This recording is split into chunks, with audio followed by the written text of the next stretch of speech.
Whoa! Hey Norie, what's up, boy? What up, boy? What up, boy? Yo, Norie, I'm having a good time, man, and I'm good that Niger is in the building, baby. Yes, Green, yes. white, green. Green, white, green.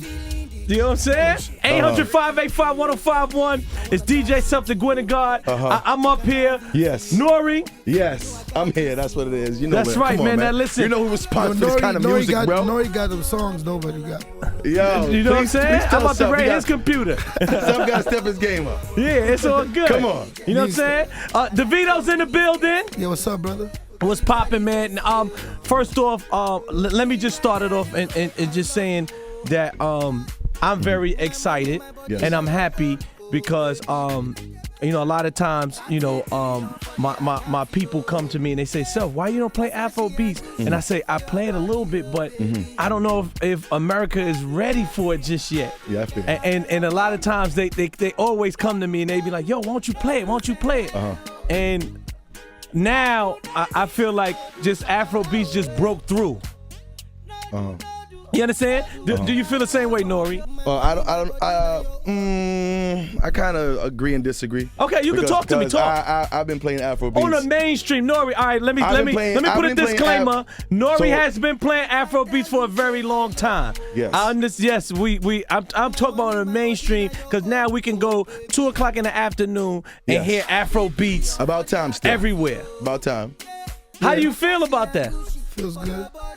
You too nonchalant today, baby. Listen, we see you with the ice. I know what's going on. I see you now. You got the bust down. I see it. Nah, it's just that. It's just like 2 years ago when I got signed with RCA, that was something we was aiming for. Okay. That was the whole point of the deal. And then, you know, I got in the studio with everybody. You know what I'm saying? I was out here recording for like 8 months. You know what I'm saying? You know how it is. Just out here trying to just connect and whatever. And it wasn't working out 2 years ago. So I threw it. I was like, you know what? I don't want to be about this American dream or whatever. I'm going back home. So I went back home like late 2016, early 2017. Just went back home. Just went back to Nigeria. And that's when I recorded all these songs. And then I was just focusing and just doing what I do in Africa and Europe, really. And then I just started getting calls. I just started seeing people tagging me on the radio. You guys playing it and it just got more and more. And then before you know it, the label called like, yo, got picked up. Okay. Like a year and a half later. Hey, remember that paper you signed? Remember that paperwork you signed? That's good, man. I'm just very excited. How do you feel that America, besides the countries in Africa, but America was late to the party? If you think about it, I mean, African songs always been playing, like, especially it started from like the African clubs in New York. And, and then the Caribbean clubs. So the African songs always been playing, but it's just now on the radio and just mainstream places. Yeah, like, I do a lot of African parties. Yeah, a lot of Nigerian like parties. now you see us on Shazam and stuff like that. It like wasn't like that before, you know. And you know, just with the whole African culture, with the whole, you know, it came from everywhere. It was like a culture shock. The clothes, the food, the fashion, the movies. You know what? It kind of helped when everybody started singing the songs in English. Yeah, well, that's really because like you guys broke, like you, WizKids and all that, when you started doing all the, you know what I'm saying, and showing everybody like, yo, we got this going on like this too. We wear expensive clothes, we drive big cars. Everybody was like, yo, they got all this in Africa. You know what I'm saying? Yeah, so and it helped when like these people come to Lagos. Yeah, and they see like it's Come on, son, we going to Lagos this year. Yeah, I'm ready to go, man. Shout out to Casanova. I saw Casanova got busy, so you know. I'm going all day. You know, I'm going in December. I met him last summer, and then we just connected. He just called me one day. He was in the studio with Tori, and he said, "Yo, listen to this." I was like, "Yo, send it," and I did it. He's like, "Yo, he's coming to Nigeria." I was like, well, no, you're not. Because normally people come when they get a bag. They get booked. Yeah, they get booked. But he just called me like the night before, like, yo, I got my visa, I'm leaving tomorrow. So I just set everything up. He brought, he used my guy. I got my visa too. Okay. I got a year visa, baby. Let's go. I'm ready. Killed it. Came through. We shot the video for 2 days. The next 2 days, he didn't want to leave. Like, I took him everywhere. Took him to the good parts. Took him to the bad parts. He didn't want to leave. Like, so you took him to the hood? Yeah, the love he got. He was like, man, he was like hurt that he had another view of Africa. Yeah. If he didn't come, he would never know. Mm-hmm. Well, can you explain to people the misconception that people have of Africa in a whole? I mean, because luckily for me, I've lived in both places. Like, I went to school here, you know what I'm saying? I did 2 years of school. In Atlanta? No, in Alabama. In Alabama, I apologize. Yeah, because we're in New York, so unfortunately, a lot of people in New York never left New York. Yeah. Going to Jersey is leaving New York. And funny enough, I grew up keeping it real. In school. You know what I'm saying? Unfortunately. In school in Alabama too, I had a lot of friends from New York. So I know the culture from both sides. So when I was in America, trying to finish school and whatever, I had gone back for like December. That's why everybody goes back. December time. That's what I told him in December. Christmas period, best time. And I got there. Back then it was like the Banj, P Square. Yeah, P Square. So I got back and I'm looking at the industry like, whoa, this is like it's about to pop. I could see it. You know what I'm saying? I knew I was a producer then, so I knew I could do it. So I just left America, went to Nigeria, and then just started from Nigeria. I never knew you was a producer. Yeah, I started off as a producer. That's dope.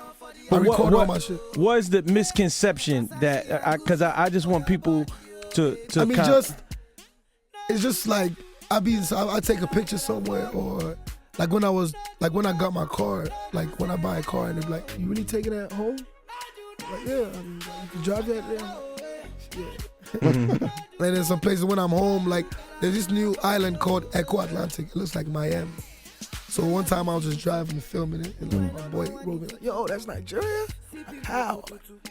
You know what I'm saying? Like any car, I don't care what car it is, before it gets to America, it gets into Nigeria. Yeah. You know what I'm saying? So you should know that. Because when we sat with Akon was the one that really told me about Afrobeats.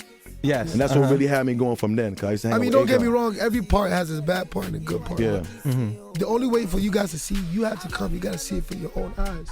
And when you come, you're gonna feel bad, like, damn, man, I should have been came. You know, that type of thing. And then now that the music is getting bigger, the food, the movies, Wakanda, all of that, just coming. So a lot of American artists, when they go down, they say they don't like it too much because a lot of the they don't people, go with the right person. They don't react, because everybody that be there in the front, they be like people with money and such. Nah, so they stand up like this, and they watch them and drink. It depends on the show. Like, for example, if somebody book you, like when Lil Baby and them came, they came for a show where the promoter. He's used to selling tickets to the younger demographic, or per se the rich kids of Nigeria. Okay. Those are the ones that have Apple Music, have Spotify to be able to listen to Lil Baby, listen to Gunna. They have their phones, they got Instagram, they watch y'all, see academics, all that type of stuff. And then you have the other demographic where it's just like, they just listen to me, Wiz, Burner, like, you know what I'm saying? So it depends on what type of show they book for. And it depends, like, you get shows where it's like people buy tables for like $20,000. Yeah, that's what it was telling me about. Yeah. So it depends on the shows. And like if I do that kind of show, I know I'm just doing it to make money. So if I'm doing that kind of show, I'm not going to invite an American artist to come feel like that's how it really is. Yeah. I probably do a stadium show where it's like 30,000 people. It's crazy. So Baby, when they came, Baby, Migos came, they didn't come to those type of shows. They came to some lit stuff. Yeah, because a few of them told me when they came down, like everybody just standing watching them, they performing, and people just drinking their champagne like this. And I'm like, yo, what? But it also depends on how big the artist is. You know what I'm saying? Oh, okay. You know what I'm saying? You don't expect like Drake to go and you know what I'm saying? Even if there are the tables, there's not going to. You know, even when I get on stage, you know what's up. Now, I saw you with Popcorn, I was lit. Yeah, Popcorn came down there too. He was lit with Popcorn, I seen it. You know, them just coming down, like Popcorn, Baby told me he wanted to buy a house. He was asking me how he could buy a house. Just come out there and chill, because it's just different. Nah, because I hit him, when I went to Jamaica like 2 weeks ago, I hit him, he told me I was lit. I was lit. Lagos is lit. Tell you something, let's go, December, bro. Listen, I don't know about, December, no, I can make December. I can make a December Yeah, thing. we planning from now, bro. I can make a December thing. Imagine you going down there, bro. Come on.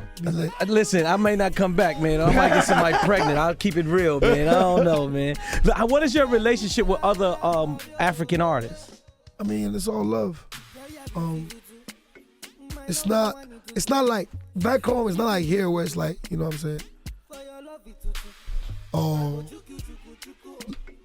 for again, you have like, we rarely have shows like, for example, how it is in Nigeria. When we get booked for shows, it's not like, oh, how you have like Powerhouse. You have like this, that. It's not really a thing of togetherness, you know what I'm saying? And I think that's one thing that has affected us. But you know, we have good things, good motives. Like this guy, Mr. Paul, he does the One Africa. He brings everybody. Oh, Paul! Yeah, he brings everybody together. He does the show. So when that starts happening, it's like we bring in the unity. But me, I ain't got no problem with anybody. You know what I'm saying? I get in the studio with anybody and do it. But remember we did the first one when you I did that show. When it's like okay, this Afro beats. The goal is to go mainstream. You know, people might not think that unity will make it possible for it to go mainstream. Everybody might have their own motives. But I think that's what's going to make it bigger. 100%. Yes. You know what I'm saying? That's what helps over here. He does an EP with him.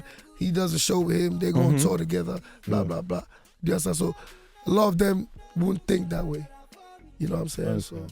But it's a sacrifice you guys gotta take though, because the money here is a little different for y'all. That's why a lot of artists don't like to come to America, because the only way they come to America is on like a whole tour. It gotta be a whole tour. The bag is definitely smaller here than over there. Yeah, but the exposure.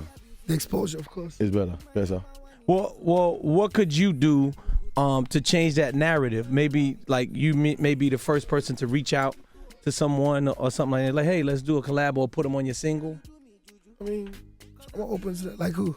I don't know. You know who they starting to like now? Burna Boy. Yeah. You understand? I got a record Burna Boy already, baby. Let's do this, you know what I'm baby. saying? Like he's starting to reach out, reach and pop out here. You know what I'm saying? Maybe we can get something like that. Maybe he'll see this. We got songs. Oh, you got songs together? Yeah, we got songs. Oh, all right. Well, let's see. You got one of those? Nah, not out. We got one song. We got one song we did like when we were just starting up, and then we just did one like 2 weeks ago. But that's like my best friend. Like we be together all the time. Burna lit. Oh, okay. He lit. Good people, son. Yeah, Good people. All right. Well, I'm gonna reach out. I need something from him. You know what I'm saying? I had to let me hear some of the songs. You know what I mean? I got you, Norie. Send me them beats, man. Thank you very much. See, my and brother. we got a recorder saying that too, so he got to make sure he come through. Yeah, You know what I'm saying? Because Puerto Rico, if he lie, how much he owe Puerto Rico? $20. Only 20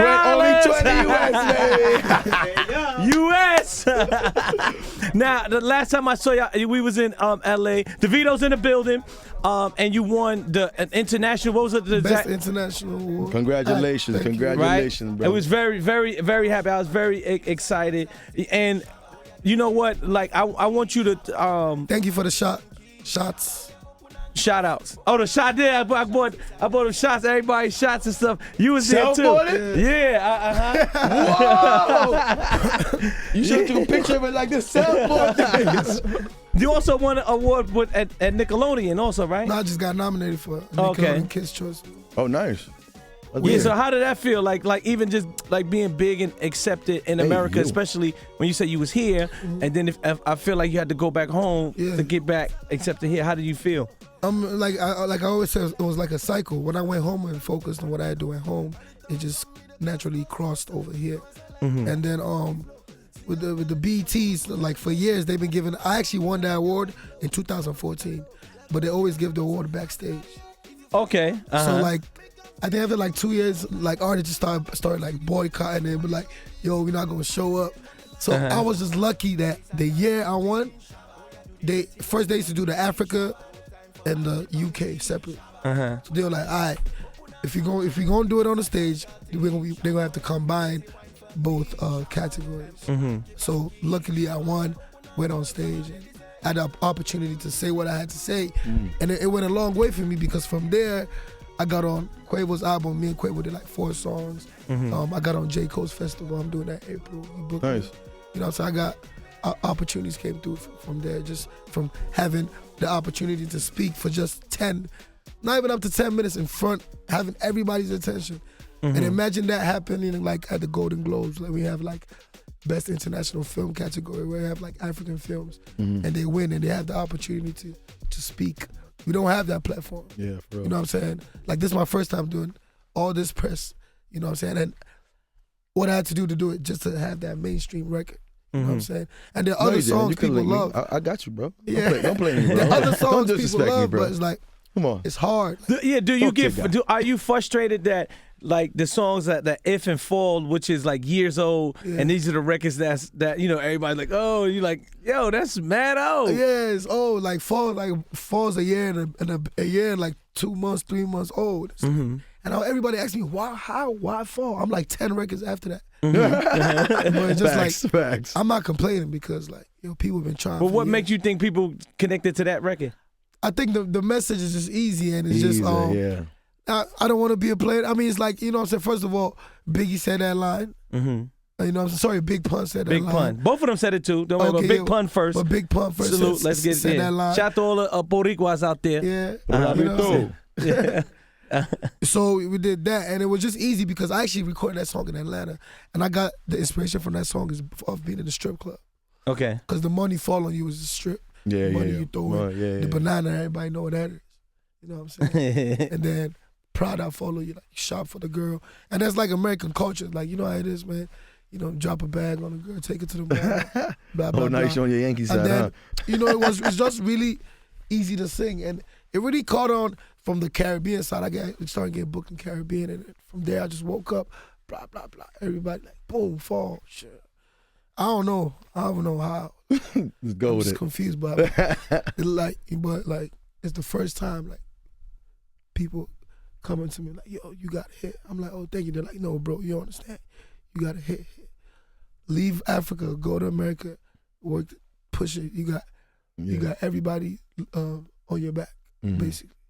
So I left. I was like, you know what? I'm just come to America for a couple months, work on the album, work on people's albums, and then just see where it go.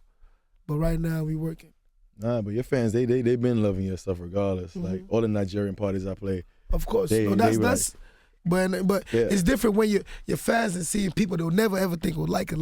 You understand what I'm saying? Yeah, but they know that, you know what I'm saying? We playing it and we pushing it, so they got to catch on to somehow. We beating the hell out of it. You know what I'm saying? So it's gonna work. What's your relationship with A Boogie? Yeah, I met A Boogie through a friend of mine, Yas, and he's a close pal of A Boogie. And first day I met him, we just did the record. First day I don't think Boogie really knew who I was, like when we to be honest. But his friend just told him like, yo, Boogie just wanted to come African. He just act like, yo, ask his friend, because his friend was from Gambia. Okay. Bubba, his guy, Bubba from Gambia, QP from, what QP from? Ghana, you know what I'm saying? So he got Africans around him. They always bring me up. They always bring me up. So we just came to the studio, we banged that record out. I went in the booth. I did it in like 1 minute. One time, and then we just shot the video. Then we just became cool. We performed in London together. Oh, dope. It was amazing. You knew he had a song with A Boogie? Yes, sir, I do. Okay. Now I'm just asking Norie. I know you official. You know I know. I know you're official, Norie. I don't want no issues I have the with you, Casanova Norie. new record, but you know what I'm saying? I got the Okay. All right, that's what's up. What do you tell Africans that were born here about going back home? Somebody recently wrote me on Instagram and was like, he actually said he was born in Africa, but his parents moved him here. At the age of 3. Yeah. Yeah, that sounds like my story right now. and Did I write you?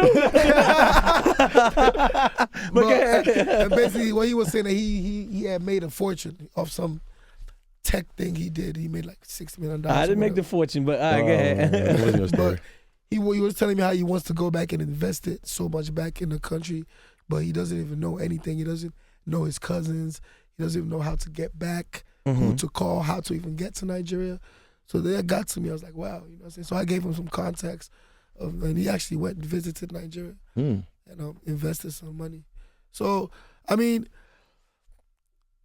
every time I'm like, yo, I could be with somebody for 2 months. I'll probably know you for 2 months. And like after like 2 months, he'd be like, oh yeah, my dad Nigerian. I'm like, guy. So this whole time, he's been Nigerian. Okay, over here they're like, oh no, I'm American. My dad. He's like, but if that's the case, then I'm American because I was born here, but I'm not. I'm just American citizen, but I'm Nigerian. You understand? So that's how I see it over here. They be like, well, the difference is Self is American, but born in Nigeria, but he's messed up. Self was born in Nigeria, bro, here. So you gotta go back. I ate hot dogs and hamburgers growing up. You know what I'm saying? You know where you're born? Lagos? Where? I've only been to Africa for death. You understand? For a funeral. Yeah. So, that's why a lot of times, I always say I need to go back. Of course. But the same thing is like I go back, but then I wouldn't know where to go or who to go to. We'll pick you up. What you mean? That's what I'd like to hear. Yes. Can we get that recorded, please? We got that recorded. Yes. You don't have to be an expensive car or anything like that. Just gotta have a good full tank of gas. And AC. Man, crazy, trust me. NAC. Yeah. AC, don't worry. AC. We like the AC, best so. hotels, best everything. Trust me. Now I want to stay in somebody's crib. I want to stay in a hotel. Shit, I got you. Yeah, I want to stay in somebody's crib. You know what I'm saying? In my crib, man. Yeah. You go out every night, go to shows every night. In Africa it's different. Over here, like they book us for everything, naming ceremonies, graduations, all of that. So it's like they love to celebrate. Entertainment is like the gateway for happiness in Africa. Yeah. There's not much to be happy about, you know what I'm saying? But entertainment and music is like once they put the music on, everybody's happy and everybody's just. And then the good thing, because even the poorest people are smiling. Yeah. Come to Nigeria. If you come, you just be like, why have you been complaining all your life? What y'all complaining about here? The cold? Trump. You know what I'm saying? But these people are just chilling, they happy, you know what I'm saying? Just naturally happy to be in somewhere original. You know? They don't need technology, they just, at least they know somewhere original. Some people might be living on a farm. Yeah. They're seeing natural things happen. That's okay for them. You understand? So it's good to come home and see that too. You know what I'm saying? But you also see the good side where it's like, whoa, a lot of business opportunities. Do you know how many billionaires are in Nigeria? Lots. Young billionaires. So many. You know? And any American girl, tell her you're Nigerian. The Nigerian men have represented us well in this country. Any American girl. 800-585-1051. We're still in the building. DJ Self is here. DJ Norie, baby, let's go. Davido still in the building. What up? Niger Boys is here. Yes. I love it, man. I feel happy, man. Nah, you definitely should, man, you know. Now you don't feel alone no more. I don't, man. I feel real great. I feel happy. Now, before we're in closing, now I know that it was a big thing about you doing with the O2 Arena, and they felt like you wasn't going to get busy in there. Yeah. And to talk about that. Yo, man. So basically, there was the O2 Arena was something they said the Africans couldn't do. You know what I'm saying? So there was a festival. Wizkid and his management had a festival. Techno. It was like a One Africa, but it was like Wizkid's festival. And it was a success as well. That was like the first time, Africans were even in that building to perform together. Right? So I just woke up one day and I was just like, because I'm stubborn. Very. And I take risks. Yeah, he knows. And I take risks. So I was like, you know what? I'm going to do it alone. He said, you're not doing it. I said, I'm going to do it alone. I just woke up, probably drunk from the night before. I said, I'm doing it alone. I told my manager, yo, book it, we doing it alone. So I had this festival, it's called Wireless Festival, right? So we planned it like, yo, let's make a fake flyer and just put a date and just be like, because I knew the festival was going to be a shutdown. So the whole plan was, after the festival, we put the O2 Arena. So we did that. Everybody went crazy, like, what? The people were calling me like, yo, you better add artists to the lineup. Like called Nigerians. I said, I'm not nobody. So luckily for me, we released the tickets. They was going slow a little bit. After a while, it started picking up. The Live Nation was like, whoa, they started opening up the drapes more and more. You know how it is? And then it just sold out. Nice. And then Live Nation was like, yo, you got to be on stage at 8 o'clock. I said, there's no way Africans going to be in that place at 8 o'clock. You know how it is? Yeah. So 8 o'clock, they rushed me to the stage. I said, my boy, yo, go check if the place is filled. Half of the arena empty. I said, but I don't care. I ain't going on stage. They're like, nah, it's cool. American artists do it all the time. I said, no, this one is Africa. It's different. Once I enter that stage and they snap the picture like this, it's empty. I don't care if 100 billion people come after. It's to spoil the whatever. So they find me like almost like almost like $40,000. I was Wow. like, fuck it, I'm waiting. So I waited till everybody was seated, and then bam, did the show, and then everybody was just quiet the next day. And then it's just crazy because, it was really hard for me to even break as a Nigerian artist in Nigeria because of who my dad is. A lot of people felt like I got there because, maybe my dad has money and stuff. Yeah. So I had to work extra. I don't have that, I'm from the hood story. I don't have that, I hustled, blah, blah, blah, blah, blah. I don't have that story. I'm just blessed to have a father that's successful and cares, and I'm talented, and I work hard. And that's how I got here. And that was the only way. I have no story, just came from nowhere. No story. Came from nowhere, like, get out the way. Nah, but you say you was producing, so you kind of... And I was producing. Yeah, too, you was doing your thing. Everything is Making but beats. the new plan is to we about to book the MSG. Woo! Okay. Nah. We about Heavy. to book the MSG. Bang. And we went there 2 days ago. Nice. 2 days ago. Nice. We went there 2 days ago. So right now we're planning on how we're strategizing how we gonna get all them people in there. You got my help, bro. You know what you need. I got you. Yeah, right. I got you. Let's do it. Fly in. All Africans gonna fly in and prove them wrong. So MSG, I was actually trying to do it in November, but the way I'm looking at it, I want to plan it right because I think I didn't know all these opportunities were gonna come. So I never know. So I pushed it, looking like I'm gonna push it to February Of next year. Oh, nice. Okay. Well, one time for Davido, y'all. Yeah. Right?